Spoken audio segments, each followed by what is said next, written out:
Una vez revisado el proceso de atención, ahora vamos a explicar el otro proceso cognitivo que más ha estudiado la teoría del procesamiento de información, la memoria. La palabra memoria viene del latín memor, el que recuerda, y el sufijo ia para crear sustantivos abstractos en ese idioma, de tal forma que la palabra memoria tiene que ver con el recordar. Realmente es más antigua, viene de los griegos. La diosa Mnemosine era una deidad griega y se supone dentro de esa mitología griega que los recuerdos son producto de la divinidad, provienen de los dioses. También la memoria estaba asociada a la tradición oral de los pueblos.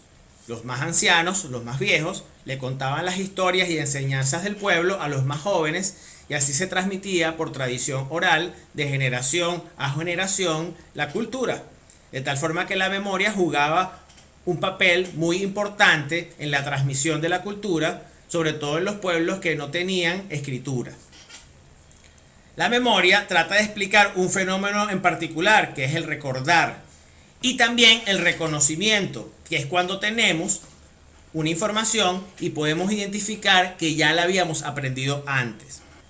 Tanto el recuerdo como el reconocimiento hacen referencia a los aprendizajes que permanecen a lo largo del tiempo. También, por otro lado, la memoria trata de explicar esas fallas que ocurren en el recuerdo. Por un lado están los errores de omisión cuando perdemos información y eso lo llamamos olvidar, y también están los errores de comisión, las distorsiones de la memoria, porque ya vamos a ver que nuestros recuerdos no son perfectos y que muchas veces agregamos información que nunca ocurrió a los recuerdos. La memoria y el aprendizaje son dos procesos que tienen mucha relación. Es más, yo diría que la memoria no es un proceso distinto al aprendizaje, más bien es un atributo del aprendizaje. De hecho, cualquier tarea de memoria y aprendizaje tiene las mismas fases. Una primera fase que es de adquisición, en donde el sujeto es expuesto a ciertos estímulos. Puede ser que solo se le pide que observe los estímulos, o puede ser también que se le ponga a hacer alguna respuesta en particular. La ratica oprimiendo la palanca está realizando una respuesta en particular ante determinados estímulos. Pero yo le puedo presentar a una persona una lista de palabras para que las memorice, solo las va a observar. Luego de la fase de adquisición, en una tarea de memoria o en una tarea de aprendizaje suele haber un intervalo de tiempo que es el periodo de retención y que llamamos intervalo de demora. Y luego de ese intervalo de tiempo viene la fase de recuperación, en donde se le pide al sujeto una conducta que evidencia el aprendizaje. Puede ser, por ejemplo, que mencione todas las palabras que se le mencionaron en la fase de adquisición, o puede ser que se le pida una respuesta que aprendió en la fase de adquisición. ¿Son lo mismo la memoria y el aprendizaje? Bueno, ya vimos que tienen las mismas fases. Ahora, sí hay que aclarar que los estudios de aprendizaje y los estudios de memoria tienen algunas diferencias en cada una de las fases. Por ejemplo, en los estudios de aprendizaje suele manipularse la fase de adquisición. Se le suelen presentar distintos estímulos a los grupos. Es decir, que en esta fase, en los estudios de aprendizaje, los estímulos y las respuestas son manipulados. Mientras que en los estudios de memoria no se suele manipular las variables que forman parte de la fase de adquisición. A los sujetos que forman parte del estudio se les suelen presentar los mismos estímulos. La fase de retención en los estudios de aprendizaje suele ser constante. Por el contrario, en los estudios de memoria, la fase de retención suele ser manipulada y puede dársele a un grupo un intervalo de retención de 10 minutos, por ejemplo, y a otro grupo un intervalo de retención de media hora y ver cómo esto afecta a la memoria. Por último, la fase de recuperación en los estudios de aprendizaje suele mantenerse constante. No suele haber diferencias entre los sujetos del estudio a la hora de realizar la fase de recuperación. Por el contrario, en los estudios de memoria sí suele manipularse la fase de recuperación y es probable que se le pida a los grupos de sujetos del estudio que realicen diferentes respuestas en esta fase. Fíjense en la definición de aprendizaje. Se suele decir que el aprendizaje es un cambio relativamente permanente en la conducta y que es producto de la experiencia. En estas dos palabras, relativamente permanente, está presente la memoria. Se espera que los aprendizajes permanezcan en el tiempo y eso es lo que representa la memoria. Por eso podemos decir entonces que la memoria, más que un proceso distinto al aprendizaje, puede entenderse como un atributo del aprendizaje. En cuanto a las investigaciones sobre la memoria, tal vez la investigación clásica más importante es la del filósofo y psicólogo alemán Hermann Ebbinghaus. Esta investigación la hizo consigo mismo y en ella se le presentaba al sujeto sílabas sin sentido, sílabas que estaban compuestas de una consonante, una vocal y una consonante, debían ser pronunciables y no debían formar una palabra real. Por ejemplo, en el castellano, dos sílabas sin sentido podrían ser estas dos, sap y hem. La idea de trabajar con sílabas sin sentido era crear un estímulo que fuera equivalente, ya que ninguna de las dos tiene sentido y además tienen la misma longitud. La presencia de una u otra es más o menos igual para los sujetos. No pasa lo mismo con las palabras. Primero, las palabras suelen tener diferente tamaño, estar compuestas por diferente cantidad de letras y además su significado hace que algunas puedan ser más llamativas que otras. Con estas sílabas sin sentido, diseñó una tarea que llamó Tarea de Aprendizaje Serial en el año de 1885. Lo primero que se hacía era presentar al sujeto una lista de estas sílabas. Esa lista podía estar compuesta entre 8 y 16 sílabas sin sentidos. Se le iban presentando al sujeto de una en una con una duración de 2 segundos. Luego que las había visto todas, se le pedía que debía recitar toda la lista de memoria, en el mismo orden en que habían aparecido los estímulos, 2 veces y sin cometer ningún error, para considerar que se había logrado un ensayo de aprendizaje. Luego venía el intervalo de demora, que podía ser de 20 minutos a 31 días. Y por último, una prueba de recuperación, en donde después de ese intervalo debía intentar recitar la lista 2 veces y sin error, como lo había hecho en el ensayo de aprendizaje. Fíjense que hasta aquí tenemos las fases que habían dicho que tiene toda tarea de memoria. Una fase de adquisición, que es el ensayo de aprendizaje, un intervalo de demora y una prueba de recuperación. ¿Qué pasaba si el sujeto no lograba el criterio de recitar la lista 2 veces y sin error en la prueba de recuperación?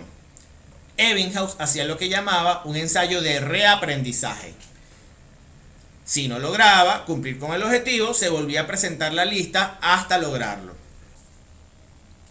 En cuanto a los resultados que obtuvo Ebbinghaus de estas investigaciones, los más importantes son: encontró que en la medida en que aumentaba la longitud del material de la lista de ítems que se tenía que aprender, también era más difícil cumplir el criterio de aprendizaje de lograr repetirla 2 veces sin error.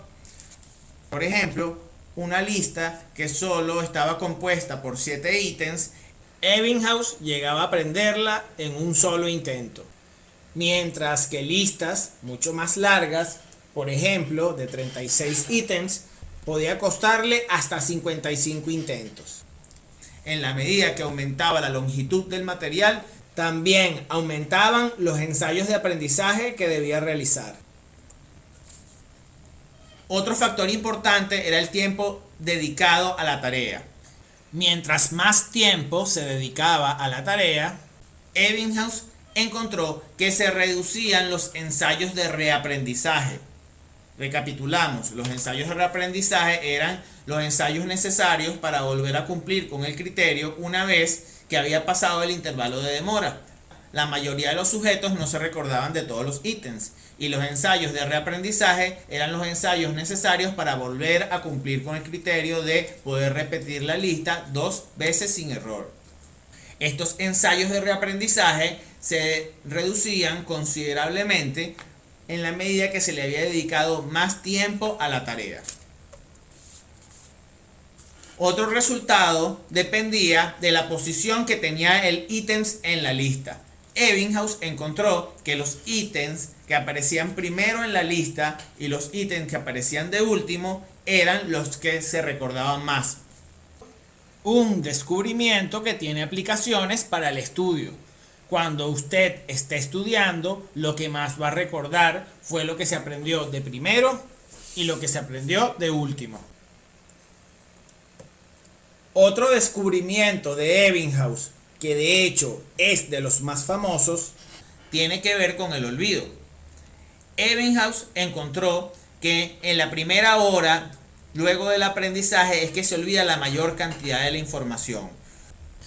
Luego, a medida que pasa el tiempo, este porcentaje de olvido va disminuyendo y cada vez olvidamos menos.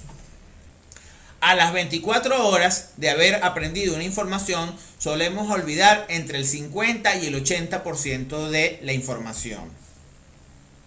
Visto desde este punto de vista, ya podemos concluir entonces que nuestra memoria no es muy buena. Claro que podemos optimizarla. Ya lo hablaremos más adelante en las presentaciones, pero de una vez puedo adelantar que si repasamos la información, es decir, que una vez que la estudiamos, luego hacemos sesiones de repaso, este porcentaje de olvido se reduce considerablemente. Continuemos ahora con las conceptualizaciones acerca de la memoria de parte de la teoría del procesamiento de información. Los modelos clásicos de la memoria de la teoría del procesamiento de información están inspirados en la metáfora del almacén. La metáfora del almacén ya la explicamos en láminas anteriores. En todo caso, repasemos cuáles son sus características principales. La memoria como almacén supone que la memoria tiene una capacidad limitada, que si ordenamos la información presente en el almacén, aprovechamos mejor su espacio y podemos trabajar con más información al mismo tiempo. Y por el otro lado, necesitamos claves de memoria para ubicar la información en el almacén. El modelo inspirado en la metáfora del almacén más famoso es el modelo multialmacén de Atkinson y Shiffrin, planteado en el año 1968 en la Universidad de Stanford. Richard Atkinson era el profesor de Richard Shiffrin y ambos elaboran este modelo que supone 3 almacenes por los cuales va pasando la información y cada uno de los almacenes tiene características particulares. Aquí podemos ver el modelo multialmacén de Atkinson y Shiffrin. Al igual que en el modelo del filtro rígido de Broadbent, el modelo se lee de izquierda a derecha. Por aquí entran los estímulos y van a pasar por 3 almacenes: la memoria sensorial, la memoria a corto plazo y la memoria a largo plazo. Cada uno de estos almacenes tiene una diferente codificación, una diferente capacidad y una diferente duración. Los vamos a explicar uno a uno con respecto a cada uno de estos criterios: codificación, capacidad y duración. También vemos que en cada uno de los almacenes aparece abajo olvido. El modelo supone que la información debe ir pasando a través de los diferentes almacenes.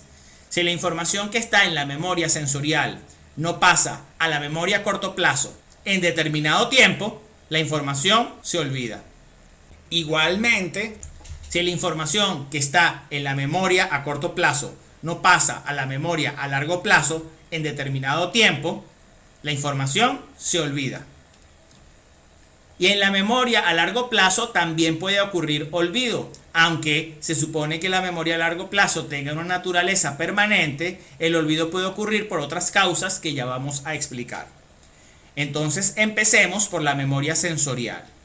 Fíjense que en la memoria sensorial aparecen estas categorías: visual, auditiva. Se refiere al tipo de estímulo. Cuando la memoria sensorial trabaja con estímulos visuales, se le suele llamar memoria icónica. Y cuando trabaja con estímulos auditivos, se le suele llamar memoria ecoica. Los seres humanos somos seres audiovisuales, así que los principales estímulos con los que trabajamos son los estímulos auditivos y visuales. Y esos son los que más ha estudiado la teoría del procesamiento de información. Pero ojo, eso no significa que estímulos de los otros sentidos no lleguen a la memoria sensorial. También recibe información del gusto, del tacto y del olfato. Empecemos a hablar de las características de la memoria sensorial. ¿Cómo es la codificación de la memoria sensorial? La memoria sensorial tiene una codificación sensorial y precategórica. ¿Qué quiere decir esto? Que la memoria sensorial guarda la información tal cual como la recibe de los sentidos. Si estamos hablando de estímulos visuales, por ejemplo, de una imagen, en la memoria sensorial se guarda la imagen tal cual como la percibió la vista. Sería como una especie de fotografía, si estamos hablando de una imagen estática, o como la grabación que haría una cámara de video. En el caso de los estímulos auditivos, tal cual como lo haría una grabación de audio a través de un micrófono, se guardan los estímulos en la memoria sensorial, los estímulos auditivos. Así que pudiésemos decir que la memoria sensorial codifica la información tal cual como la viste, tal cual como la oíste, tal cual como fueron recibidas las sensaciones de nuestros sentidos. ¿Cuál es la capacidad de la memoria sensorial? El modelo señala que la memoria sensorial tiene una capacidad ilimitada. En todo caso, el límite lo ponen los sentidos. Nuestros ojos tienen un campo visual determinado. Todo lo que esté en ese campo visual puede almacenarse en la memoria sensorial. Si, por ejemplo, estuviésemos al frente de una pared que estuviese llena de letras, que estuviese toda escrita, nuestra memoria sensorial guardaría toda esa información. A algunos de ustedes puede sorprenderle esto. Pensarán, wow, tenemos una gran memoria, podemos guardar más cosas de lo que pensábamos. Y según este modelo es así. Ahora bien, en cuanto a la duración, es que encontramos la limitación de la memoria sensorial. Si bien podemos guardar toda la información que perciben nuestros sentidos en la memoria sensorial, esto solo ocurre por un periodo muy breve de tiempo.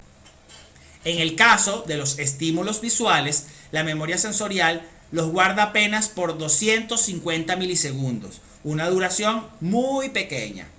En el caso de los estímulos auditivos, la información es guardada por más tiempo, por 4 segundos. Podríamos preguntarnos por qué esa diferencia, por qué la memoria sensorial es mayor o la memoria ecoica es mayor que la memoria icónica.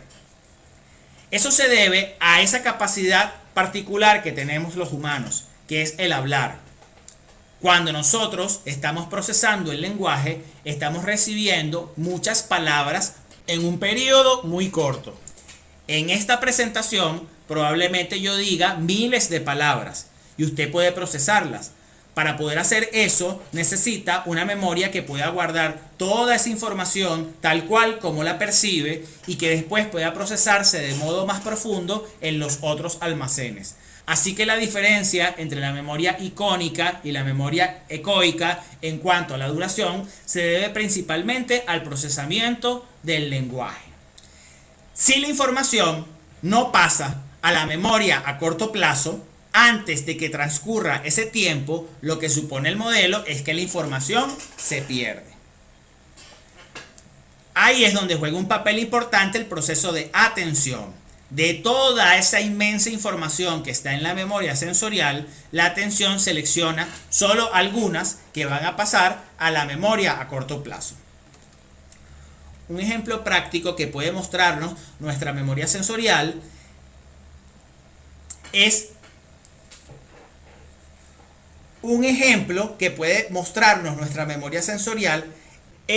pasar un dedo frente a sus ojos rápidamente.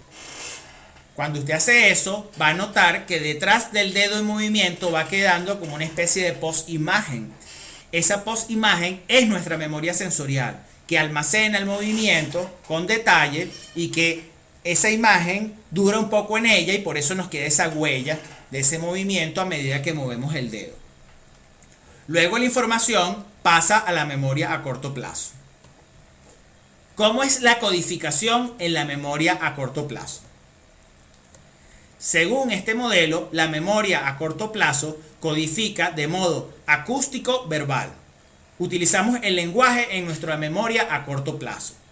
Es ese pensamiento que percibimos en nuestro idioma y que hace que podamos categorizar la información con las palabras, de tal forma que ya la información deja de ser precategórica, adquiere un sentido y la categorizamos con nuestro lenguaje.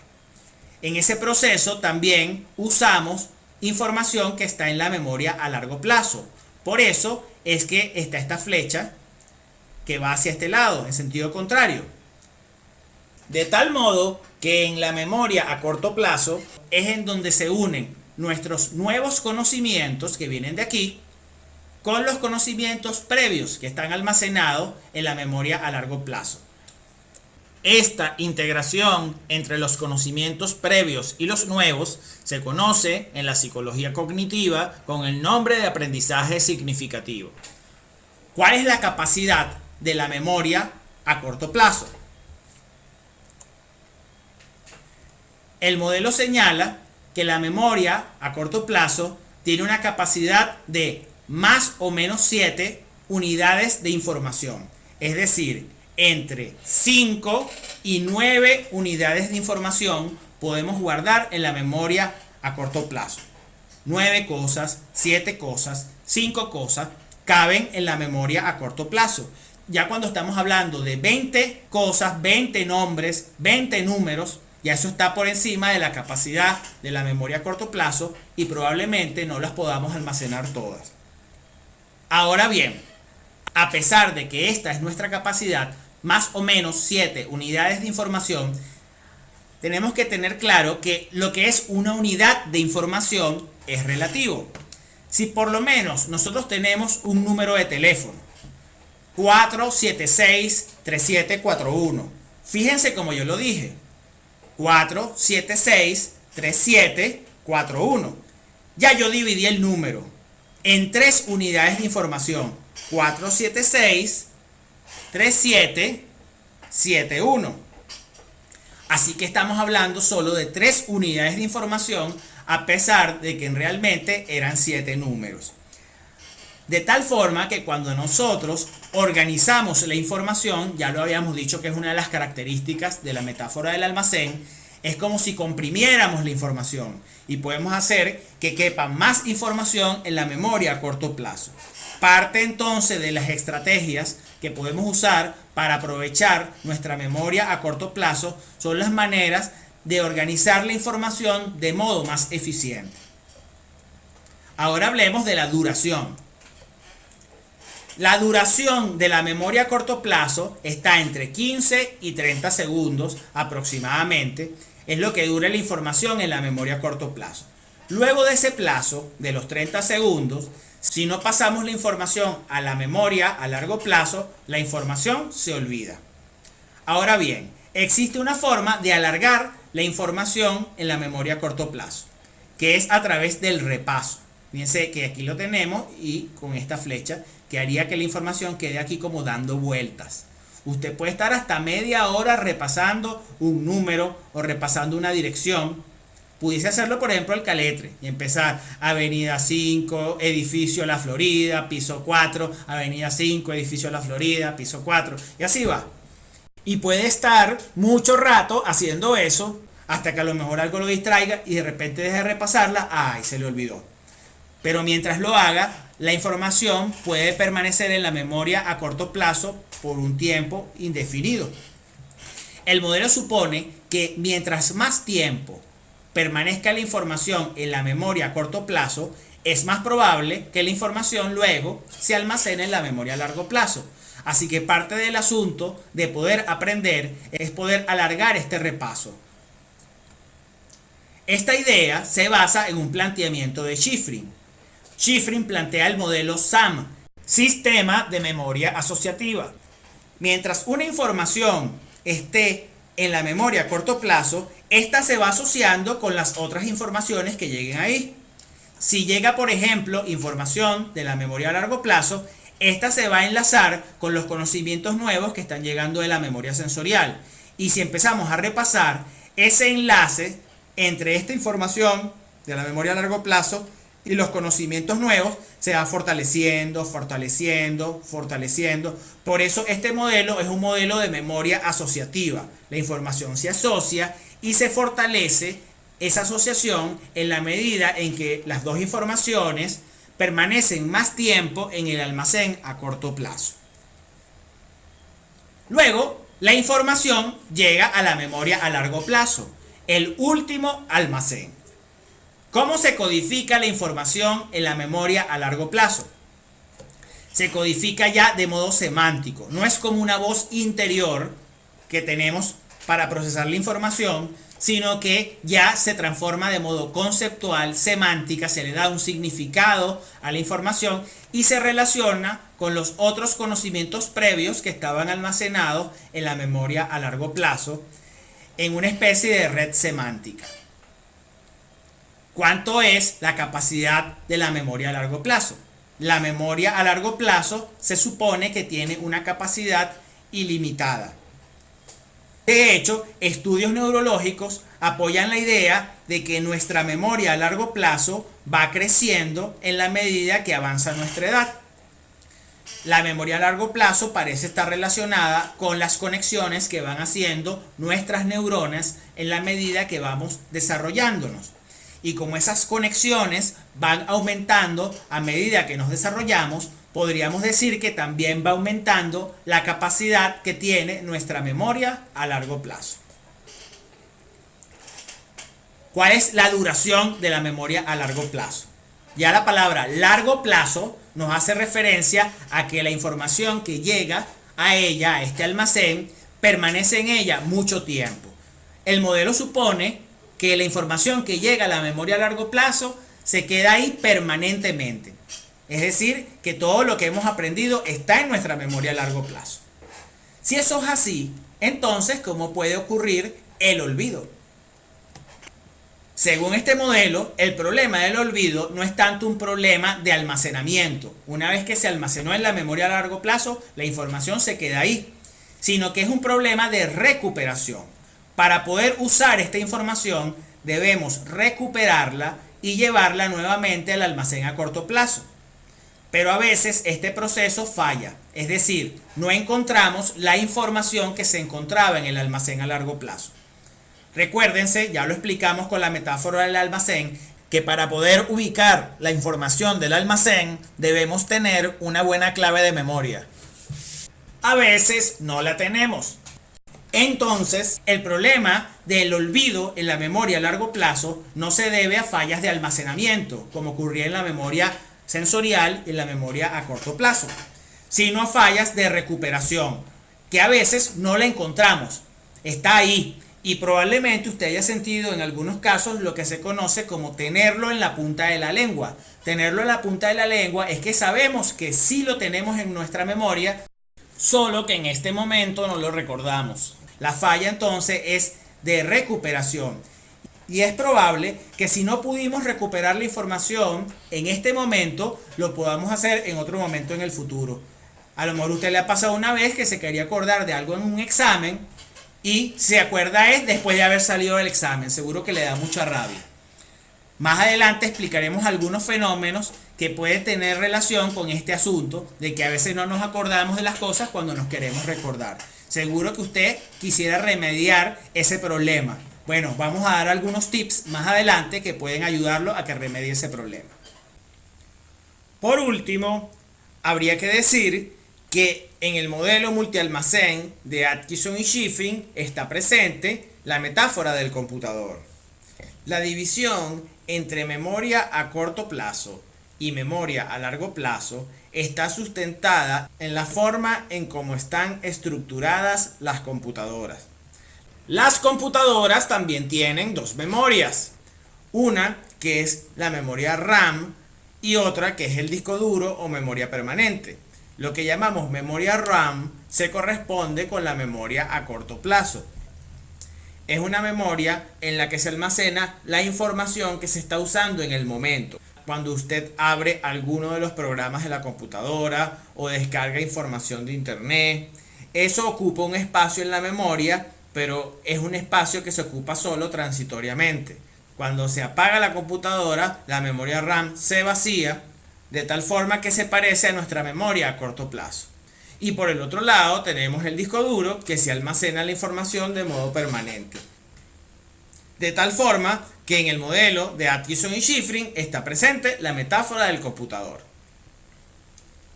Otro aspecto que han intentado dilucidar los teóricos de la teoría del procesamiento de información es cómo se estructura la información presente en la memoria a largo plazo. Ya dijimos que la codificación de la información en la memoria a largo plazo es de modo semántico. Ahora bien, ¿cuál es la estructura de toda esa información semántica? En líneas generales, lo que terminan planteando los teóricos del procesamiento de información es que se termina generando como una especie de mapa o red conceptual, en donde cada uno de estos puntos podría representar un concepto que está relacionado con otros conceptos, formando esta especie de red. Vamos a encontrar algunos conceptos como este, que tienen varias relaciones. Estos conceptos que poseen múltiples relaciones con otros son más fáciles de recordar. Este otro concepto, por ejemplo, que está relacionado solo con uno, es más difícil de recordar porque si no nos acordamos de este, no nos acordamos de este. La idea es que vamos recorriendo nuestro mapa de conceptos, partiendo de alguna clave de memoria que nos ubicó en este concepto para poder llegar al concepto que queremos encontrar. Podría ser este.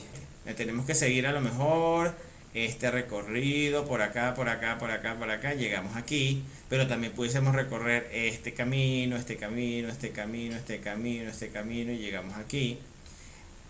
Eso también depende del punto de que partamos, pero también depende de cada estructura cognitiva, porque cada persona tendría su propio mapa de conceptos. Es algo así como si estuviésemos recorriendo los caminos de Venezuela buscando algún pueblo, tuviésemos un mapa de Venezuela y las ciudades o pueblos representaran cada uno de estos puntos. Y estos enlaces fueran las carreteras. Entonces nosotros a lo mejor partimos de Caracas, queremos llegar a este pueblo que está aquí, vamos a ir recorriendo los caminos. Esa sería más o menos la idea. ¿Qué pasa cuando nos aprendemos una información al caletre? Siguiendo la analogía de plantearnos una especie de mapa, es algo así como si existiera una especie de pueblo X.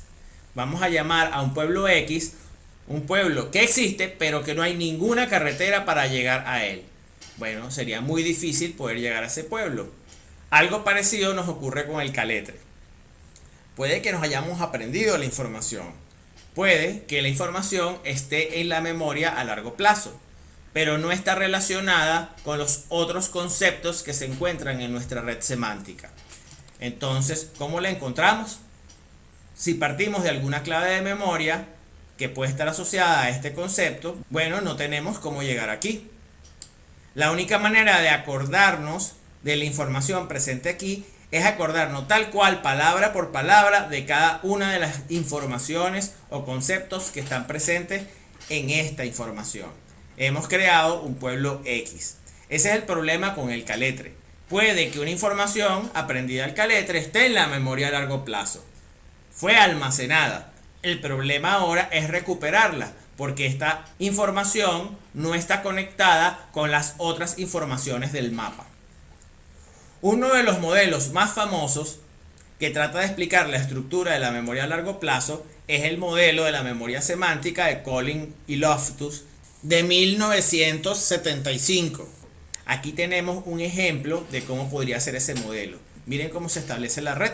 Vemos que aquí tenemos conceptos, sobre todo en este caso, la red estaría hablando sobre todo sobre animales y plantas. Fíjense, delfín, perro, mamífero. Vemos que un concepto lleva al otro. Delfín, mamífero, perro, vean las conexiones. En el modelo de Collins y Loftus, mientras la flecha es más pequeña, por lo menos es un poco más larga, pero mientras la flecha es más pequeña, se supone que estos dos conceptos están más interrelacionados. De tal manera que cuando empezamos a buscar, podríamos empezar por el concepto de delfín, luego delfín nos llevaría al concepto de mamífero, luego mamífero al de animal y luego el de animal a vida. Pudiéramos irnos moviendo a las otras partes del mapa, y en el modelo de Collins y Loftus las relaciones principales entre los conceptos son es un, que permite clasificar de forma categórica los diferentes conceptos más específicos a los generales, por lo menos delfín es un mamífero, no es un, por lo menos en este caso delfín no es un pez, y conceptos que tienen que ver con atributos como tiene o puede, son los principales, aunque aquí aparece también vive. Dentro del modelo no se considera uno de los enlaces más comunes, pero como aquí estamos hablando de seres vivos, tal vez pudiese ser un enlace importante. Pero en líneas generales, entonces estaríamos hablando de 4 enlaces. Es un, no es un, tiene y puede. Un modelo que permite explicar cómo se estructura nuestro conocimiento en la memoria a largo plazo. En la medida en que han continuado los estudios sobre la memoria, se le han hecho críticas al modelo de Atkinson y Shiffrin. Y algunos autores han hecho propuestas concretas que se centran sobre todo en modificaciones en torno al concepto de memoria a corto plazo y al concepto de memoria a largo plazo. Vamos a revisar estas modificaciones. En primer lugar, actualmente se utiliza más el concepto de memoria de trabajo propuesto por Baddeley y Hitch en el año 1974 que memoria a corto plazo. La idea es que la memoria de trabajo no funciona propiamente como un almacén, sino es más bien un proceso. Un proceso que en todo caso ocupa cierto espacio de la memoria a largo plazo de forma temporal. Algo así como lo que ocurre con la memoria RAM del computador. Pero ella en sí misma no es un almacén, es más bien un proceso que funciona dentro de un espacio perteneciente a la memoria a largo plazo. Este proceso tiene una función ejecutiva de manipular la información que entra al sistema. Por eso también Baddeley y Hitch asumen que está vinculado a la atención, a los procesos que regulan la entrada de información al sistema y también regulan el manejo de la información en etapas posteriores del procesamiento de información. La memoria de trabajo se asocia a lo que actualmente se llama procesos ejecutivos, procesos de planificación, procesos que permiten al sujeto la manipulación de la información. Aquí tenemos el modelo de Baddeley y Hitch. En el modelo, la memoria de trabajo está compuesto por 3 componentes. Un ejecutivo central, que sería esa parte de la memoria de trabajo de la que depende la manipulación de información y los procesos de toma de decisiones para decidir qué hacer con la información, y 2 sistemas esclavos dependientes del ejecutivo central que puede activar uno o que puede activar el otro, y que estos 2 sistemas funcionan, vamos a decir, relativamente independientes. no se comparten los recursos. De tal modo que podemos trabajar con la agenda visoespacial y el bucle fonológico relativamente en simultáneo. La agenda visoespacial agregaría una propiedad que no tenía el concepto de memoria a corto plazo. Ya revisamos en el modelo de Atkinson y Shiffrin que la codificación de la memoria a corto plazo es de modo acústico verbal, a través del lenguaje. Lo que entra en la memoria a corto plazo es codificado en forma de lenguaje y se genera como esa especie de voz interior que solemos llamar pensamiento o conciencia. En el modelo de Baddeley y Hitch se supone que no solo transformamos la información en un código lingüístico, sino también la memoria de trabajo puede trabajar con información visoespacial, imágenes. La memoria de trabajo entonces también trabaja con imágenes, con información visoespacial, no solo con información lingüística. Además, el modelo divide el bucle fonológico en dos partes. Por un lado está el almacén fonológico, sería ese espacio de la memoria de trabajo en donde se almacena temporalmente toda la información que llega, que está codificada en forma lingüística. Y por el otro lado tenemos el sistema de control articulatorio, sobre todo ligado al repaso y a esa especie de voz interior de respuesta subvocal que solemos llamar pensamiento o conciencia y que nos ayuda a procesar la información. De tal forma que el bucle fonológico tiene un oído interior, así lo llama el modelo, donde se recibe la información lingüística, y tiene una voz interior que nos permite procesar la información y que sería esa voz interior que solemos llamar pensamiento o conciencia. Otra modificación al concepto de memoria a corto plazo planteado en Atkinson y Shiffrin es cómo se entiende el repaso. El repaso para Atkinson y Shiffrin tenía la función de mantener la información en la memoria a corto plazo. Mientras las informaciones se mantuviesen ahí, era más probable que pasaran a la memoria a largo plazo. Así que para Atkinson y Shiffrin el caletre estaba bien, porque lo importante era mantener la información presente en la memoria a corto plazo. Autores posteriores, como Craig y Lockhart, en sus investigaciones demuestran que el repaso de repetición no es el repaso más efectivo, que hay también un repaso de elaboración en donde no solo repetimos la información, sino la vinculamos con conocimientos previos que ya tenemos. En la medida que hacemos este repaso, que es parafraseado con nuestras propias palabras y relacionando la información que queremos aprender con conocimientos previos, la información se almacena más. Se genera un nivel de profundidad del procesamiento de información mayor, porque le estamos dando un nuevo sentido a la información cuando repasamos y no solo estamos repitiendo. Entonces, ese es otro aporte que se le hizo a la memoria a corto plazo, que si bien el repaso es importante, no solo es un repaso de mantenimiento o repetición, de mantener en la memoria a corto plazo la información, sino también lo importante es cómo se procesa, el nivel de profundidad con el que se procesa. Alto nivel de profundidad supone establecer relaciones significativas entre la información que estamos aprendiendo y nuestros conocimientos previos. En cuanto a las modificaciones que se le han hecho al concepto de memoria a largo plazo, lo que han planteado autores recientes basados en las investigaciones realizadas es que más que una sola memoria a largo plazo, existen varias memorias permanentes. Por un lado está la memoria declarativa o explícita. Es una memoria que está relacionada a nuestro lenguaje y que implica procesos controlados, procesos que nosotros decidimos si los hacemos o no. Por lo menos cuando hablamos con otras personas y tratamos de recordar alguna cosa, en ese momento ese recuerdo intencional, deliberado, forma parte de nuestra memoria declarativa o explícita.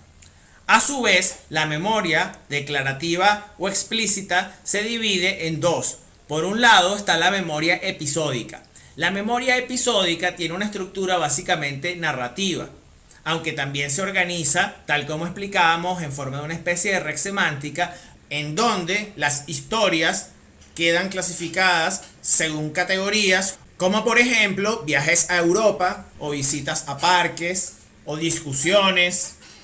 La memoria episódica lo que nos cuenta son historias relacionadas a un contexto. Son historias que almacenamos en nuestra memoria que muchas veces pueden estar relacionadas a imágenes, de tal forma que en la memoria episódica se encuentran las narraciones importantes de nuestra vida. Por el otro lado tenemos la memoria semántica, que es en la que se almacena la información conceptual, como Santiago es la capital de Chile, o la definición de memoria a largo plazo o de memoria a corto plazo, forman parte de la memoria semántica. Esta división entre memoria episódica o semántica la planteó Tulving en 1972. Hay que decir que según Tulving, estas dos memorias interactúan, no es que están separadas o actúan de modo independiente.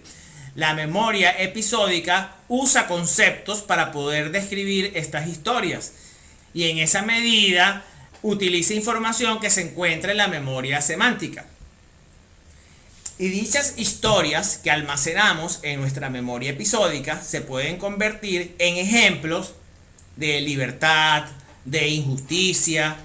Así que parte de las historias de nuestra memoria episódica se vinculan con nuestra memoria semántica. Hay una interacción entre las dos memorias.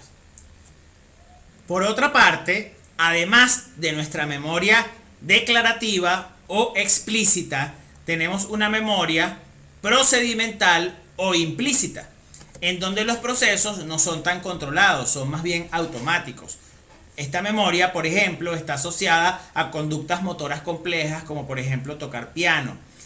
Esta conducta para el pianista sería difícil de describir en términos de palabras. De hecho, muchas veces los músicos, si tú le pides que te explique la canción o si tú le pides que explique verbalmente lo que va a hacer, se le hace mucho más difícil, porque es una memoria que no depende del lenguaje, aunque puede ser que en los recuerdos de la memoria implícita se encuentren palabras, pero no depende de esa construcción lingüística que hacemos para recordar. Más bien se refiere sobre todo a conductas motoras o a respuestas que pueden ser lingüísticas pero involuntarias, como por ejemplo empezar a cantar una canción y lo hacemos sin haberlo planificado previamente, sin habernos propuesto como plan recordar la canción. Hay evidencia neurológica de que la memoria implícita o procedimental y la memoria declarativa o explícita son independientes. Estudios que se han hecho de individuos que sufren de amnesia, pérdida de la memoria, se puede observar perfectamente una pérdida de la memoria declarativa o explícita, pero muchas veces las personas que no se acuerdan de su nombre o no se acuerdan de la profesión a la que se dedican, mantienen sus recuerdos de la memoria implícita o procedimental. Son personas que se acuerdan cómo escribir, cómo leer, cómo cocinar. De hecho, hay una película famosa, La Supremacía Bourne, una película de acción en donde el sujeto es un agente secreto, no se acuerda de quién es, pero puede ejecutar una serie de habilidades de combate u otras habilidades para poder investigar y buscar información que hasta él mismo le sorprende. En ese caso, estamos hablando de un sujeto que perdió la memoria declarativa o explícita, pero mantiene la memoria implícita procedimental. Esta división entre la memoria declarativa o explícita y la memoria implícita procedimental, que se ha asumido como una división importante dentro de la memoria a largo plazo, fue planteada por Daniel Schacter en el año de 1985. Otra modificación al concepto de memoria a largo plazo es lo que se conoce como proceso de consolidación, planteado por Müller y Pilseker en el año de 1900. Es decir, ellos ya se les había ocurrido esta idea hace mucho tiempo, es incluso antes del modelo de Atkinson y Shiffrin, pero no se había integrado a las conceptualizaciones acerca de la memoria a largo plazo. ¿Qué es lo que supone el modelo de Atkinson y Shiffrin? que una vez que la información pasa de la memoria a corto plazo a la memoria a largo plazo, ya se queda ahí para siempre. Y ese paso es prácticamente inmediato. Es decir, una vez que permanece suficiente tiempo la información en la memoria a corto plazo, ya pasa de una vez a la memoria a largo plazo. ¿Qué es lo que se asume actualmente, sobre todo basado en investigaciones de las neurociencias y que ya lo planteaban Müller y Pilzeker en el año 1900? Que hay un proceso de transición. Una vez que la información pasa a la memoria a largo plazo, hay un periodo intermedio en que la información aún no está del todo consolidada. Y a ese proceso se le llama proceso de consolidación. Y dura un tiempo más para que la información realmente se quede de forma permanente. Así que la información que acaba de pasar a la memoria a largo plazo todavía no se ha consolidado. Como vemos en este gráfico, al comienzo tenemos la información en la memoria a corto plazo, luego pasa la información a la memoria a largo plazo, pero en este estado todavía no se ha consolidado la información. Y luego tendríamos la memoria perdurable, que es esa fase en donde ya la información se ha consolidado. Y ahí sí podemos decir que es para toda la vida. Pero esta primera fase, que como vemos aquí, puede durar de horas a meses, todavía la información no se ha consolidado. Algunas investigaciones establecen como promedio que ese proceso de consolidación dura un mes. Esta idea también está sustentada por la teoría de huella dual de Hess y Gerard del año 1949. También es una teoría vinculada al área de las neurociencias. ¿Qué es lo que suponían Hess y Gerard? Que habían dos procesos distintos neurológicos que estaban vinculados al procesamiento de información. Por un lado, cuando una información era almacenada en nuestro sistema de memoria, se generaba una huella sináptica. Esta huella sináptica todavía no significaba un cambio estructural de nuestro cerebro. Hess explicaba que la información quedaba reverberando, como dando vueltas en unos circuitos que llamaba circuitos reverberantes, que se generaban entre las neuronas, de tal forma que la huella de memoria estaba en este momento en un nivel sináptico. Y en este momento la información todavía no es del todo perdurable, todavía no se ha consolidado. Pudiésemos decir que en esta fase todavía estamos en el proceso de consolidación. Para Hess y Gerard, esta fase duraba de 4 a 8 horas. Luego venía la huella sistémica, que era cuando ya la información generaba cambios estructurales en nuestro sistema nervioso central, en particular en nuestro cerebro.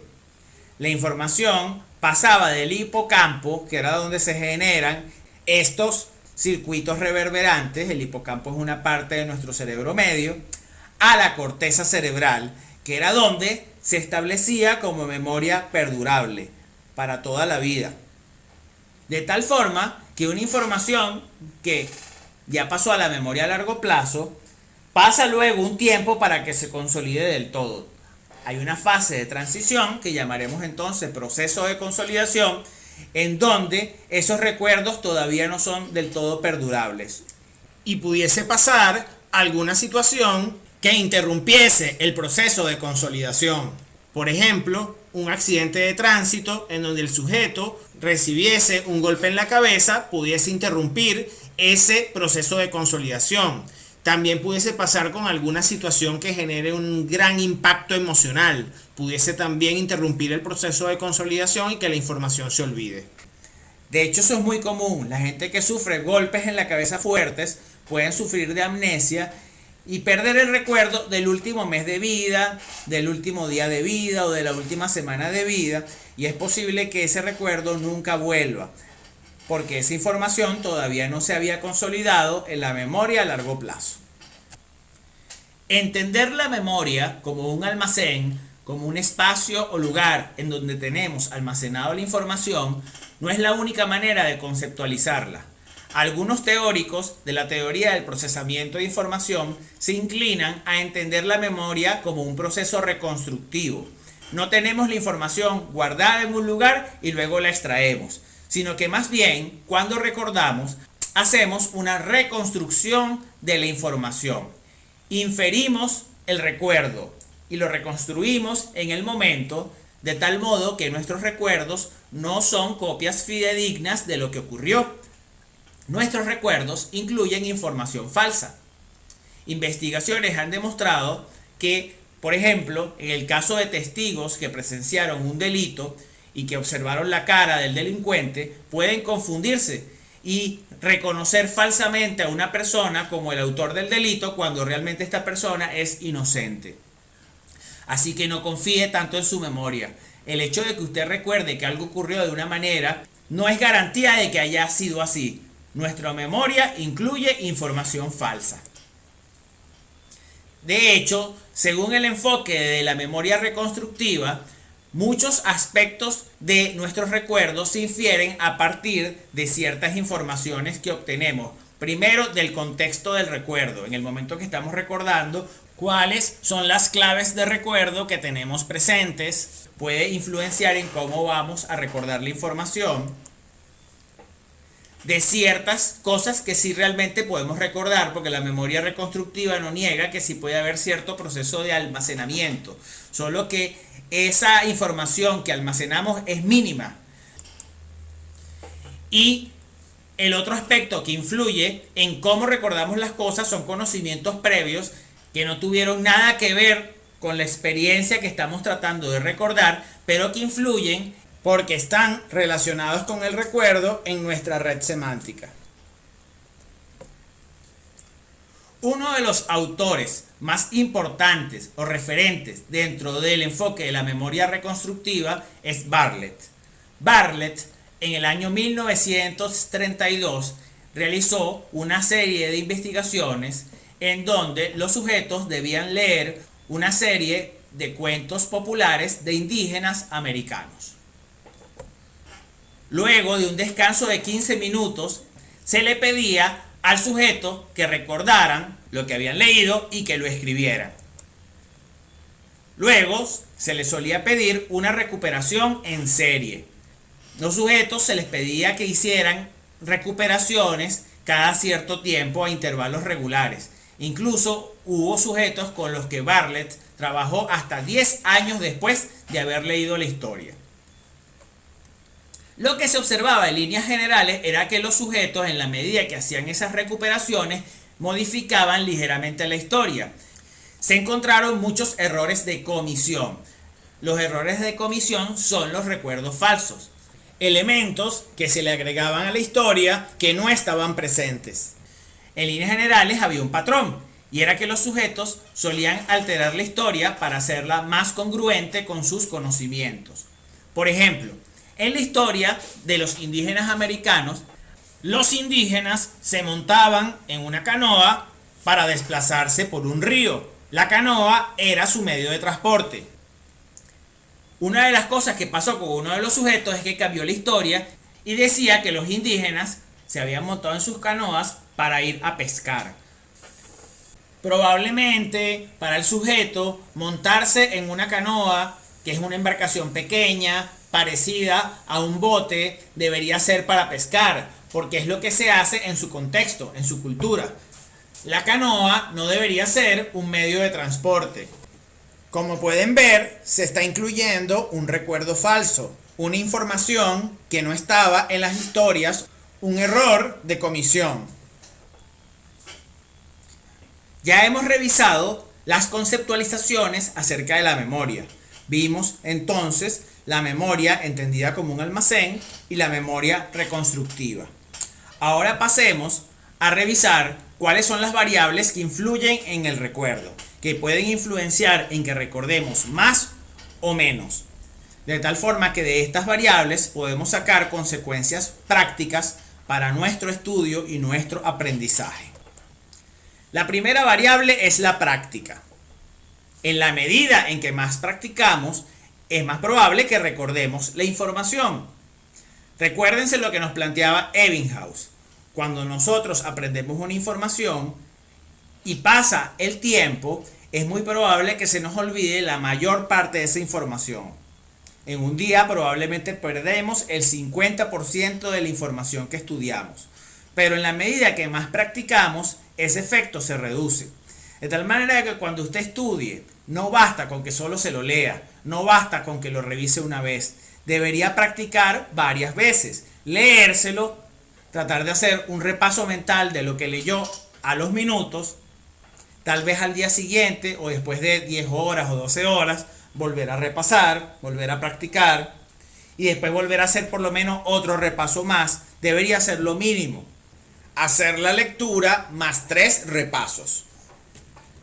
Por lo tanto, tenemos que practicar varias veces la información porque si no es probable que aunque usted se lo haya leído, como me ha pasado con algunos estudiantes en la clase, que me dicen, profesor, yo sí me lo leí, yo sí estudié, pero resulta que solo se lo leyeron una vez y lo dejaron así.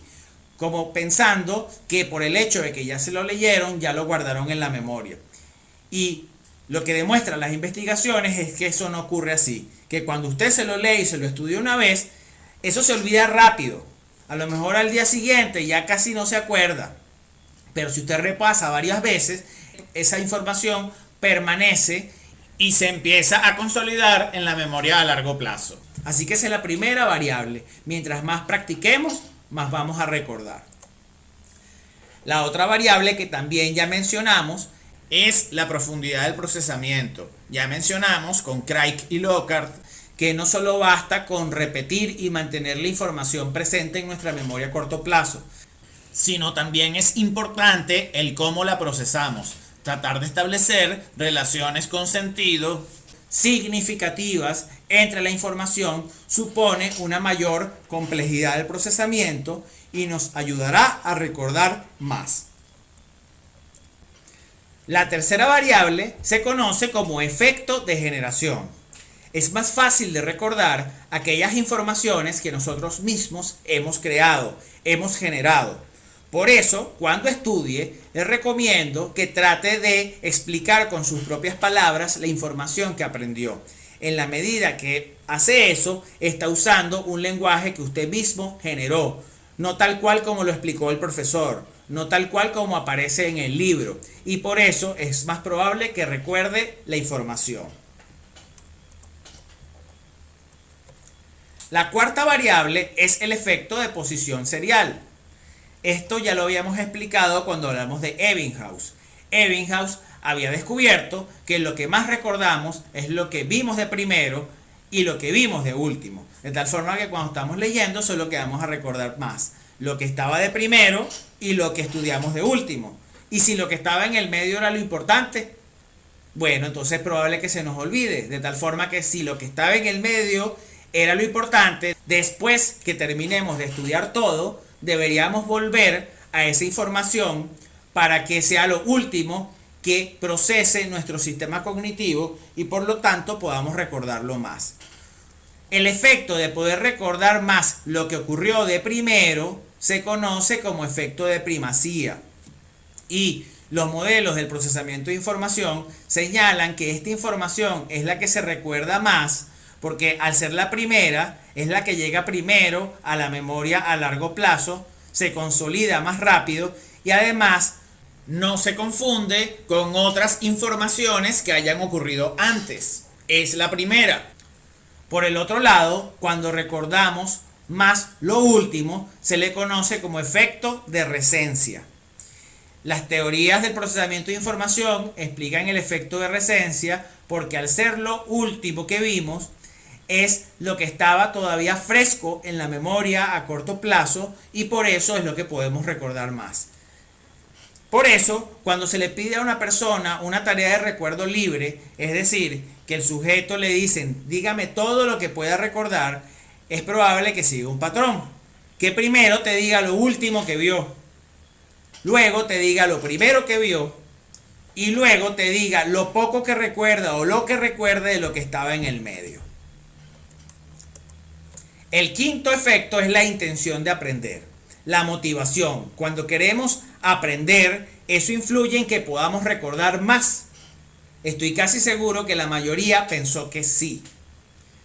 Lamentablemente, las investigaciones demuestran que el querer aprenderse algo no favorece ni desfavorece el recuerdo. No tiene ningún efecto en el recordar. Lo importante es cómo procesamos la información. Se han hecho investigaciones en donde uno de los grupos tenía la intención de aprender y el otro no. Pero el que no tenía la intención de aprender se le pedía un procesamiento más profundo. Bueno, ese era el grupo que recordaba más la información. Se ha mostrado entonces que la intención de aprender no es una variable que influya en que podamos recordar más, lamentablemente, porque estoy seguro que muchas veces ustedes se han querido aprender algo y les ha pasado esa situación desagradable de que me lo quería aprender, pero no me lo aprendí. La sexta variable es el intervalo de demora. También ya lo había estudiado Ebbinghaus. Recuerden, hago el repaso, que el intervalo de demora es el tiempo que transcurre entre la fase de adquisición y la fase de recuperación de la información. En la medida en que este tiempo sea mayor, nuestros recuerdos se deterioran y disminuye nuestra ejecución. Es más fácil entonces recordar algo que acabamos de estudiar que algo que estudiamos luego de 12 horas. Organización y distintividad. Otra variable que influye en el recuerdo es cómo está organizada la información. Es clave que organicemos la información si queremos recordarla. En la medida en que está más organizada, nuestro recuerdo mejora. Y también es importante que la información sea distinta a otras informaciones. Si nos estamos aprendiendo dos cosas que se parecen mucho, es probable que se confundan y que nuestro recuerdo se deteriore. No deberíamos hacer eso. Es una maldad pedirle a sus estudiantes que estudien para dos evaluaciones que tienen contenidos similares, como por ejemplo matemática y física, porque al ser parecidos, esa información se va a confundir y es bastante posible que mezclen las informaciones de una materia con la otra. El octavo efecto es el de la superioridad de las imágenes. Las investigaciones han mostrado que es más fácil recordar imágenes, sobre todo imágenes en donde hay movimiento o interacción. Por ejemplo, aquí estamos hablando de un piano que está tocándose a sí mismo. De tal modo que si queremos construir imágenes que nos ayuden a recordar, tratemos de construir una imagen en movimiento, una imagen en donde haya interacción entre los objetos de la imagen. Esa imagen es más fácil de recordar que una imagen estática. Como ya señalamos, no basta con estudiarnos una sola vez un material. Deberíamos estudiarlo varias veces, programar por lo menos 3 sesiones de estudio. Ahora la pregunta está en ¿cuánto debería ser el intervalo entre cada sesión de estudio? El efecto de espaciamiento nos ayuda a responder esto y a optimizar nuestro recuerdo. Para entender el efecto de espaciamiento, vamos a revisar la investigación de Barrick de 1984. En este experimento se colocaba a los sujetos a aprenderse 50 palabras de español e inglés. Los sujetos primero estudiaban las palabras y luego pasaban por 5 ciclos de prueba-estudio. En cada ciclo se le preguntaban las palabras y tenían que aprenderlas de nuevo si cometían errores. Aquí tenemos los ciclos y vemos que el intervalo entre sesiones variaba dependiendo del grupo. Variaba en días, ¿ok? De tal manera que tenías un grupo que las 5 pruebas se hacían casi seguidas. El intervalo ni siquiera era de un día. Y vemos que el porcentaje de recuerdo en las primeras 5 pruebas era alto. De hecho, en 4 de ellas se encuentra por encima del 90%. En un segundo grupo, el intervalo entre sesiones era de un día. Vemos que el porcentaje de recuerdo en la prueba número 1 es mucho más bajo que en el primer grupo, pero que posteriormente va mejorando la ejecución y en 3 pruebas la ejecución también está por encima del 90%. Y en el tercer grupo, el intervalo entre sesiones de prueba-estudio era de 30 días. Vemos que en la prueba número 1 el porcentaje de recuerdo es mucho más bajo que en el grupo 1 y en el grupo 2, apenas de 21%, pero que ese porcentaje va subiendo a medida que se realizan las otras pruebas. Sin embargo, no alcanzan el porcentaje de recuerdo que tenían ni el grupo 1 ni el grupo 2. De hecho, vemos que en ninguna prueba llega a más del 90%, algo que pasaba en los otros grupos. Luego, los tres grupos fueron evaluados en una prueba final 30 días después de la última prueba. Fíjense que el primer grupo, que había realizado las primeras 5 pruebas seguidas en un solo día, apenas obtiene un porcentaje de 68%. Y eso que en las pruebas anteriores era el grupo que había obtenido el mayor porcentaje. Por el contrario, el grupo que tiene un intervalo entre sesiones de 30 días, que había obtenido un puntaje bajo en las primeras pruebas, es el que obtiene el mejor puntaje en la prueba final. De tal forma que el grupo que había tenido mejor puntaje en las primeras 5 pruebas, ahora era el que tenía peor puntaje. Y el tercer grupo, que era el que había obtenido el peor puntaje en las primeras 5 pruebas, ahora obtenía el mejor puntaje. ¿Cómo pueden explicarse estos resultados? Que el grupo que al comienzo había salido peor, ahora sea el que salga mejor y viceversa. Esto se debe a que en el tercer grupo, el intervalo que había entre la prueba 5 y la prueba final era de 30 días. Y estos 30 días coincidían con el intervalo entre sesiones que se había planteado en este tercer grupo, que también era de 30 días. Es decir, que pasaban 30 días entre cada prueba y luego pasaban 30 días entre la prueba 5 y la prueba final. Cosa que no pasaba con los otros grupos, que por ejemplo en el grupo 2 el intervalo entre pruebas era de un día, luego pasaba otro día, luego pasaba otro día, luego pasaba otro día, y al final pasaban 30 días para realizar la última prueba.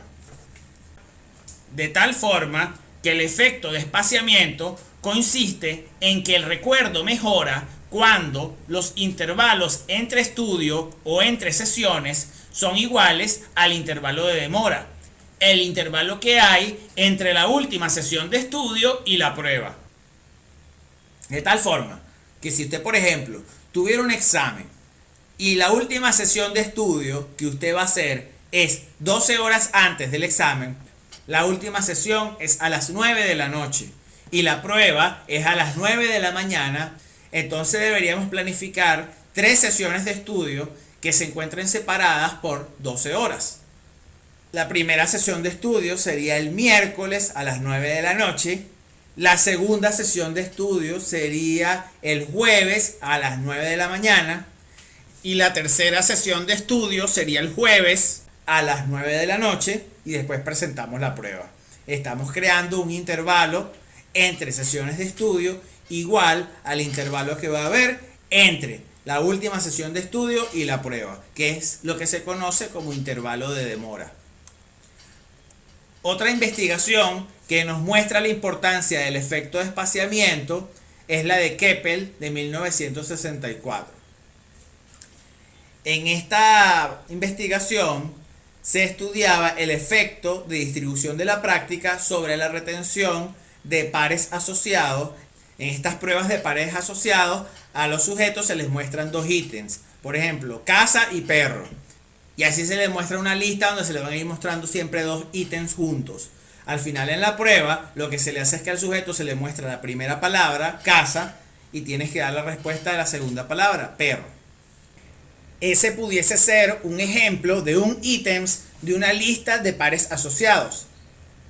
Entonces, habían 2 grupos. Un grupo estudiaba los pares asociados 8 veces en un día. Práctica masiva. El otro grupo estudiaba 2 veces al día los ítems durante 4 días. Práctica distribuida. Veamos los resultados. En esta gráfica La gráfica rosada es la práctica distribuida, la gráfica azul es la práctica masiva. Fíjense que en el primer día, apenas acaban de estudiar la lista, la práctica masiva tiene una mejor ejecución. Pero en el largo plazo, fíjense cómo se deteriora la respuesta de la práctica masiva. Mientras que la práctica distribuida sigue manteniendo un promedio recordado bastante alto. ¿Qué quiere decir esto? Que si nosotros queremos recordar las cosas a largo plazo, debemos estudiar con una práctica distribuida. No deberíamos estudiar todas las sesiones al mismo tiempo y juntas, tratando de cuadrar que los tiempos entre sesiones sean iguales al intervalo de demora. Fíjense que entonces, cuando el intervalo de retención es corto, vamos a suponer que yo quiero aprenderme algo, pero que no me importa que quede a largo plazo, bueno, podemos utilizar el estudio masivo y para el día siguiente nos vamos a acordar. Pero si yo me lo quiero aprender a largo plazo, que debería ser de hecho el fin de la educación, no solo para pasar una prueba, sino para aprendérmelo a largo plazo, es mejor la práctica distribuida y hacer que las sesiones no ocurran todas juntas, sino distribuirlas en el tiempo. Como yo les decía, puede ser cada 12 horas o podría ser cada 24 horas. Eso depende de cómo usted se planifique. Ahora vamos a hablar de los errores de omisión, del olvido, cuando omitimos información que debimos recordar. ¿Cuáles son las teorías del olvido? Según la teoría del procesamiento de información, hay 3 teorías del olvido. La primera es la que se conoce como hipótesis del decaimiento. Es la más antigua. ¿Qué supone la hipótesis del decaimiento? Que el olvido es producto del mero paso del tiempo. Que toda huella de memoria, a medida que pasa el tiempo, se va debilitando hasta que se olvida la información. La manera de contrarrestar entonces el olvido es practicar constantemente las tareas. De tal forma que si no practicamos algo, con el tiempo se olvida. La segunda hipótesis del olvido es la que se conoce como hipótesis de las claves de recuperación. Yo también la he oído en libros como el olvido por falta de indicios. ¿Qué nos dice esta hipótesis? Que olvidamos porque no tenemos unas claves adecuadas para recuperar la información. La información, desde esta hipótesis, está en nuestra memoria a largo plazo, solo que no tenemos las claves adecuadas para recuperarlas. Con respecto a esta hipótesis, cabe hacer la mención de que una clave puede ser el ambiente, es decir, si nos hemos aprendido la información en un lugar, será más probable recordar la información en dicho lugar. Ahora bien, nosotros aprendimos el material en nuestra casa y luego vamos a presentar una evaluación de ese material en el salón. Fíjense que el ambiente no es igual, ha cambiado. Así que ya perdimos una clave que nos hubiese ayudado a recuperar, que es el ambiente. Por eso, el mejor lugar para aprenderse algo es el lugar en donde después lo vas a tener que recuperar. Así que, basado en esta teoría, el mejor lugar para estudiar es nuestra universidad. Mejor aún, si estamos en el salón de clase, ya el solo contexto nos va a ayudar a recordar. Y también tratemos de crear unas claves específicas, unas reglas que nos ayuden a recuperar la información. Cuando veamos las estrategias mnemotécnicas más adelante, daremos algunas maneras de crear claves específicas que nos ayuden a recordar. La tercera teoría, y que es la que ha generado más investigaciones y tal vez la más apoyada por la comunidad de científicos, es la hipótesis de la interferencia, elaborada por McGeoch en 1932. La hipótesis de la interferencia supone que se olvida porque se recuerda algo más, es decir, hay otra información que está interfiriendo con el recuerdo de lo que queremos recordar. Se genera entonces una competencia entre respuestas, entre las dos informaciones. Cuando tratamos de acordarnos de una, nos acordamos de la otra. Es probable que esto ocurra porque entre las dos informaciones existan claves comunes. Por ejemplo, si nos aprendimos una información y la otra al mismo tiempo, las dos informaciones comparten el mismo contexto. Entonces, cuando nos encontremos en el mismo ambiente en el que nos aprendimos las dos informaciones, nos vamos a acordar de las dos. Hay dos tipos de interferencia: la interferencia proactiva y la interferencia retroactiva. Vamos a revisarlas y a explicarlas. Este sería un diseño experimental de una interferencia retroactiva.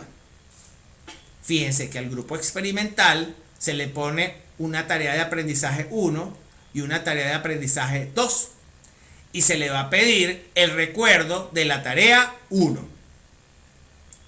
Al grupo control, que es el grupo que sirve para comparar los resultados que obtiene el grupo al que se le aplica la interferencia retroactiva, solo se le pide la tarea 1 y después descansa. Es decir, se eliminó la tarea 2, que es la que va a generar la interferencia. ¿Qué es lo que debería pasar aquí? Que la tarea del recuerdo 1 en el grupo experimental va a ser menor que en el grupo control porque está interferida con la tarea 2. De tal forma entonces que en la interferencia retroactiva, la información que aprendimos después interfiere con la información que aprendimos antes. Esta es la que está interfiriendo. La que aprendimos después interfiere con la información que aprendimos antes. En el caso de la interferencia proactiva, aquí tenemos el diseño. En el grupo experimental, bueno, tenemos las dos tareas, la tarea 1 y luego la tarea 2. Y ahora se le pide el recuerdo de la tarea 2. Fíjense que en la retroactiva se pedirá el recuerdo de la tarea 1. Aquí se está pidiendo el recuerdo de la tarea 2. En el grupo control, que nos permite comparar para ver si el efecto se generó en el grupo experimental, primero, mientras el grupo experimental realizaba la tarea 1, aquí no realizan nada. Lo que hay es un descanso. Y luego se le pide solo realizar la tarea 2. Y luego la fase de prueba, que es el recuerdo de la tarea 2. ¿Qué debería pasar? Que la ejecución del grupo control es mejor. ¿Por qué debería pasar eso? Bueno, porque aquí el recuerdo de la tarea 2 está interferida por el aprendizaje de la tarea 1. Es decir, que aquí está la interferencia. En el caso entonces de la interferencia proactiva, las informaciones que aprendimos antes o previamente interfieren con el recuerdo de una información nueva. El problema de la interferencia proactiva es que se puede confundir con la transferencia negativa. La transferencia negativa es un problema de aprendizaje. Puede ser que cuando realizamos una tarea primero, esta tarea interfiera con el aprendizaje de la segunda. Aquí no estamos hablando de un problema de memoria. Aquí estamos hablando de un problema de que dificulta el aprendizaje. Mientras que en la interferencia proactiva estamos hablando de un problema de memoria. Las dos tareas se aprendieron, solo que el recuerdo de la tarea 2 queda interferida por el recuerdo de la tarea 1. Para poder distinguir si se trata de una interferencia proactiva o de una transferencia negativa, se puede realizar una prueba de demora cero. ¿Qué es una prueba de demora cero? Inmediatamente que lo aprendió el sujeto, hacerle una prueba. Fíjense, si el problema es un problema de aprendizaje, el sujeto saldría mal en la prueba de demora cero. Debería tener un resultado similar a la fase de prueba o de recuerdo, que no se haría inmediatamente, sino luego del intervalo de demora. Y eso suele pasar cuando las tareas se parecen mucho, pero suponen actividades opuestas. Por lo menos en la primera actividad tienes que mover la palanca hacia la izquierda y en la segunda actividad hay que mover la palanca hacia la derecha. Por el contrario, vamos a suponer que el sujeto, cuando le haces la prueba de aprendizaje, sale bien. Pero cuando le haces la prueba de memoria 10 minutos después, sale mal. Bueno, entonces era un problema de memoria, de interferencia. Resumiendo lo dicho, si es un problema de interferencia, va a salir bien en la prueba de demora cero y mal en la prueba de recuerdo que se realiza un tiempo después. Si es un problema de aprendizaje, va a salir mal en la prueba de demora cero y bien en la prueba de memoria que se realiza después.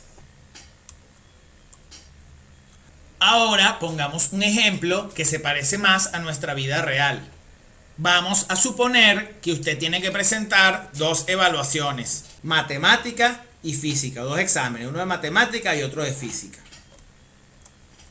La interferencia proactiva entonces se daría cuando tenga que hacer la prueba de física, pero salga mal porque los conocimientos de matemática interfieren con los conocimientos de física. Es decir, lo que nos aprendimos antes interfiere con el recuerdo de lo que nos aprendimos después. La interferencia retroactiva sería lo contrario. Aquí me están pidiendo la prueba de matemática, pero no recuerdo bien lo de matemática porque los conocimientos de física interfieren con el recuerdo de los de matemática, que son los que me están pidiendo en ese examen. Es decir, que la interferencia retroactiva, los conocimientos que aprendimos después, interfieren con el recuerdo de los conocimientos que aprendimos antes. ¿Qué resultados se han encontrado también que afectan la interferencia? Que en la medida en que dos informaciones se parecen, se va a generar más interferencia. De tal manera que es una maldad y contrario a los descubrimientos de la psicología cognitiva, colocarle a una persona dos evaluaciones que traten sobre informaciones que se parecen, como este caso, matemática y física. En ambos casos tienen que trabajar con procedimientos matemáticos y fórmulas que pueden parecerse, que pueden confundirse. Entonces es probable que los estudiantes muestren un rendimiento menor del que habrían tenido si no se hubiesen puesto las dos pruebas el mismo día. O sea que aquí hay un error pedagógico. No se debe hacer esto. Otra variable que influye en que se genere interferencia es la contigüidad de las informaciones. Es decir, en la medida en que las dos informaciones se aprenden cercanas en el tiempo, se va a generar mayor interferencia. Como podría ser el caso que estamos planteando, en donde hay dos evaluaciones el mismo día, una de matemática y una de física. La persona va a tener que estudiar muy cercano en el tiempo los dos contenidos. El otro resultado que se ha encontrado es que se puede generar algo que los cognitivos llaman paradoja del experto. Si estamos aprendiendo una información sobre un tema del que ya manejamos bastante información, se puede generar interferencia entre la información que ya manejamos y la información que estamos aprendiendo. En este caso estaríamos hablando de una interferencia proactiva. Los conocimientos previos que ya teníamos, los antiguos, interfieren después con el recuerdo de los conocimientos nuevos. Sobre todo en este caso porque las dos informaciones se parecen. Ahora, si estas informaciones no solo tratan sobre el mismo tema, sino que además las podemos relacionar, es probable que no ocurra la paradoja del experto y no se bloquee el aprendizaje de la nueva información, sino que más bien se facilite el recuerdo de la nueva información. Aquí tenemos también otra implicación pedagógica. Lo importante de que en las clases los contenidos se vayan relacionando y vinculando para que no se genere interferencia entre ellos. Ahora vamos a hablar de los errores de comisión. Acabamos de hablar de cuando nuestra memoria se olvida de cosas, omite información. Pero ya habíamos explicado, cuando hablamos de la memoria reconstructiva, que en los recuerdos podemos incluir memoria falsa, contenidos que realmente no ocurrieron, que no los estamos recordando, sino que los estamos creando en el momento porque el recuerdo supone un proceso reconstructivo. ¿Por qué puede pasar esto? ¿O qué puede aumentar nuestras distorsiones de memoria? Esto puede pasar cuando algún conocimiento previo o recuerdo previo está relacionado con la información que queremos recordar. Cuando esto pasa, puede ocurrir que terminemos incluyendo esa información previa en el recuerdo, como si lo estuviésemos recordando, pero realmente lo estamos agregando. Lo estamos agregando porque hay una relación, puede ser semántica, entre las dos cosas y terminamos incluyendo eso dentro del recuerdo. Creamos memoria falsa. Otro efecto que suele generar distorsiones de memoria es lo que se conoce como inflación de la imaginación. ¿En qué consiste esto? Puede ser que haya cosas que solo las hayamos imaginado y que después las recordemos como que si hubiese pasado. Esta puede ser una explicación para lo que la gente suele llamar como déjà vu. El déjà vu es sentir que ya lo hubiésemos vivido. A lo mejor a usted le ha pasado que está viviendo una experiencia y esa experiencia se siente como que si ya se hubiese vivido. Bueno, a veces esto ocurre porque esa experiencia se parece a algo que imaginamos. Entonces, como lo imaginamos, el cerebro interpreta como que ya lo ha vivido y por eso se genera esa sensación de déjà vu. De tal forma que a veces la distorsión de memoria ocurre y podemos crear memorias falsas de cosas que solo hemos imaginado, que realmente no las estamos recordando. El tercer efecto que puede generar distorsiones de memoria es cuando con una información realizamos procesos repetidos de recuperación, como le ocurría a los sujetos de Bartlett que tenían que recordar la historia de los indios americanos una y otra vez, una y otra vez. En la medida que uno recupera la información muchas veces, en ese proceso le va agregando cosas a la información. ¿Y qué contenidos solemos agregar a nuestros recuerdos? Bueno, las personas tienden a cambiar un poco los recuerdos para hacerlos más coherentes con los conocimientos previos que manejan. Con esto hemos terminado la presentación del día de hoy.